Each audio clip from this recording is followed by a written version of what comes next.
Mga idol, kasunod nga po ng pagkatalong muli ng Gilas Pilipinas kontra sa Angola ay nireal talk nga po sila ng kanilang dating head coach na si Coach Tab Baldwin. Yan naman ang ating unang storya na aalamin na sasamahan ko na rin ng 6 na problema ng Gilas Pilipinas at ang balitang gugulatin nga daw po ng ating national team ang bansang Italy. Kaya mga idol, tara!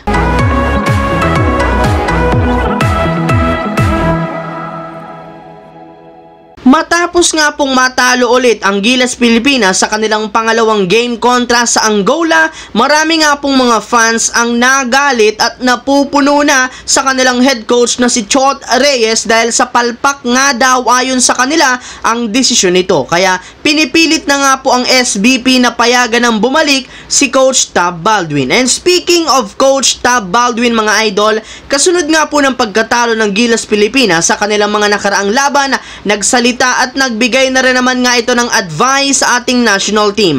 Ayon nga po sa naging pahayag nito sa harap ng media, napakaganda nga talaga ng kasalukuyang lineup ngayon ng Gilas Pilipinas at napakatalentado. Sa katunayan, wala rin naman nga pong poproblemahin pa ngayon ang Gilas sa kanilang point guard, gayong marami rin naman nga silang mga players na kayang magdala ng bola. Isa pa, hindi rin naman nga magiging problema ang turnovers, gayong eto rin naman ang resulta ng kasalukuyang playing style na ginagamit ng Gilas Pilipinas sa kanilang opensa. Yes mga idol, napansin nga po ni Coach Tab na parati na lamang nga daw ginagamit ni Coach Chot Reyes ang dribble drive offense, kung saan parati nga nilang sinusubukang sumalaksak sa ilalim ng basket para mabuwag ang depensa at kick out ang bola para sa shooters. Ang kaso lamang, sa sobrang dalas nga po na ginagawa ito ng Gilas, mas nagiging predictable nga po ang mga galaw ng ating national team dahil sa kanilang napakalamyang coaching style.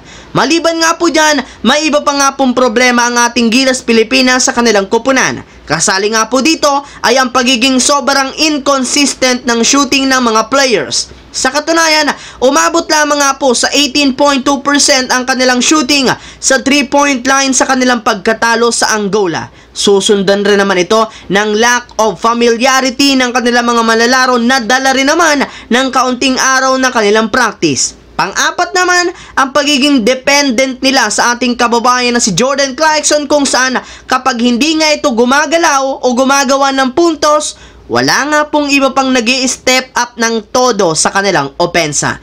Panglima naman ay ang kanilang problema sa kanilang rotation at ang kanilang rebounding mapa-opensa o depensa na siyang isa sa mga rason bakit mas nagiging madali ang kanilang mga kalaban na makapagtala ng puntos. Pero sa kabila nga po mga idol ng sunod-sunod na pagkatalo ng Gilas Pilipinas sa kanilang mga nakalipas na 2 laban, inamin para naman nga po ni Jordan Clarkson at ng kanyang mga teammates na hindi pa tapos ang kanilang laban. Yes mga idol, meron pa rin naman nga silang pagkakataon na makapag-advance sa knockout stage kung sakasakali mang matalo at matambakan nila ang Italy ng at least 13 points. Kaya kailangan na lamang nga po nilang gulatin ang Italy sa kanilang magiging bakbakan sa pamamagitan ng paggawa nila ng ilang mga adjustments sa kanilang mga ginagawang play.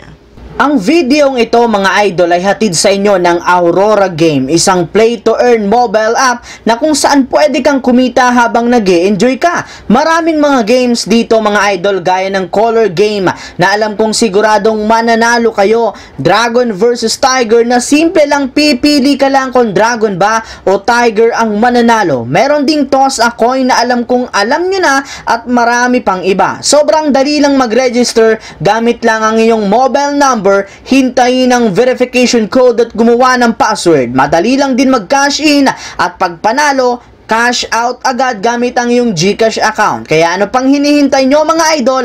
Mag-download na at manalo. Nasa comment section ang link para makapagsimula na kayo. So yun lamang mga idol ang ating bagong video ngayon na ating pinag-usapan dito. Once again, this is your J-Zone TV. Huwag kalimutang mag-like at syempre mag-subscribe, pindutin ang notification bell sa akin channel para lagi kayong maging updated sa mga videos na inilalabas ko. I-follow, bisitahin at i-like ang ating Facebook page, J-Zone TV. Thanks for watching, mga idol!